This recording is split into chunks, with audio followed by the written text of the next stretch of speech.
জেলা পরিষদ অফিসের সামনে গাছ বিতরণ অনুষ্ঠান সভাধিপতি দেখতে পাচ্ছেন শুরু হবে এই মুহূর্তে।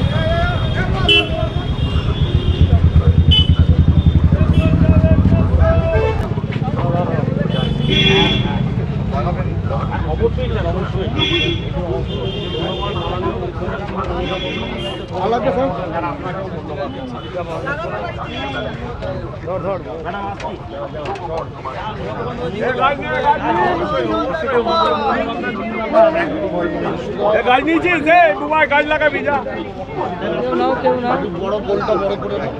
আরে এই সামনে আসেন, সামনে আসেন।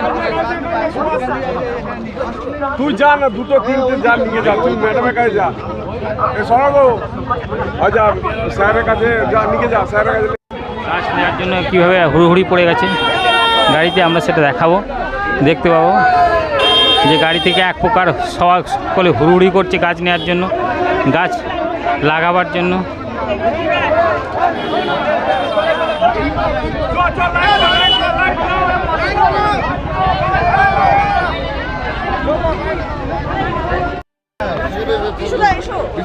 এখানে চলে ফাঁক পেয়ে আমার ঢুকে যাবে, বলটা বেরিয়ে আসবে।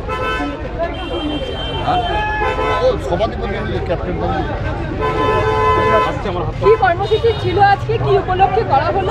14 তারিখ থেকে বন মহোৎসব শুরু হয়েছে পূর্ব বর্ধমান জেলায় বন দপ্তর এবং জেলা পরিষদের বনভূমি স্থায়ী সমিতির উদ্যোগে জেলা জুড়ে গাছ বিতরণ চলছে। গাছ বসানোর একটা প্রস্তুতি আমরা যে নিয়েছিলাম, আজকে সেই তারই একটা অঙ্গ হিসাবে জেলা পরিষদের গেটে দাঁড়িয়ে আমরা পথ চলতি মানুষের হাতে আমরা গাছের চারা তুলে দিচ্ছি।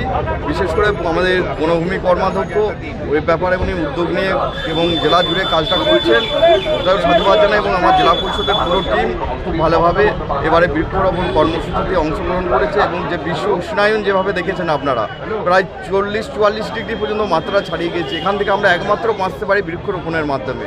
হয়তো আমাদের অর্থনৈতিকভাবে কেউ সচ্ছল থাকলেও তারা হয়তো এসি কিনে বাড়িতে বসে লাগাচ্ছেন, কিন্তু ওই এসিও কাজ করবে না যদি আমরা গাছ লাগাই, গাছের প্রতি যত্নশীল না হই। তাই সকলকে আমার অনুরোধ, গাছ লাগান, যত্ন করুন, গাছকে ভালোবাসুন, গাছই আমাদের ভবিষ্যৎ। আমরা টোটাল পরিকল্পনা নিয়েছিলাম 4 লক্ষ গাছ, বিভিন্ন প্রান্তে এমএলএদের মাধ্যমে যাচ্ছে, কিছু পঞ্চায়েতে পাঠাচ্ছি, স্বেচ্ছাসেবী সংস্থা, সেইভাবে চলছে আমাদের প্রোগ্রাম। একই সঙ্গে তো দেখা যাচ্ছে বিভিন্ন জায়গায় গাছ কেটে ফেলা হচ্ছে, সেইগুলোকে রোধ করার জন্য কি ব্যবস্থা? আমরা গাছ কাটার ব্যাপারে কড়া পদক্ষেপ নিচ্ছি। বিশেষ করে আমরা এখন যেটা সিস্টেম আমরা করেছি, কোনো কিছু গাছ কাটতে গেলে জেলা পরিষদের অনুমোদন ছাড়া সরকারি গাছ কাটা যাবে না। এটা আমরা পরিষ্কারভাবে জানিয়ে দিয়েছি বিভিন্ন সংস্থাকে, বিভিন্ন এজেন্সিকে, আমাদের পঞ্চায়েত লেভেল বলুন, আরও যেগুলো গভর্নমেন্ট এজেন্সি রয়েছে, জেলা পরিষদের অনুমোদন নিয়ে তারপরে সরকারি গাছ কাটতে হবে। এ ব্যাপারে আমরা কঠিনভাবে পদক্ষেপ নিয়েছি। জামালপুরে স্বাস্থ্যকেন্দ্রে দেখা গেল যে সরকারি গাছ কেটে দিলেন যিনি স্বাস্থ্য অফিসার রয়েছিলেন তিনি, তার বিরুদ্ধে কি ব্যবস্থা নিলেন? অভিযোগ আমার কাছে এখনও জানা যায়নি, আমি অবশ্যই খতিয়ে দেখছি। অভিযোগ যদি প্রমাণিত হয় অবশ্যই আইনানুগ ব্যবস্থা আমরা গ্রহণ করব।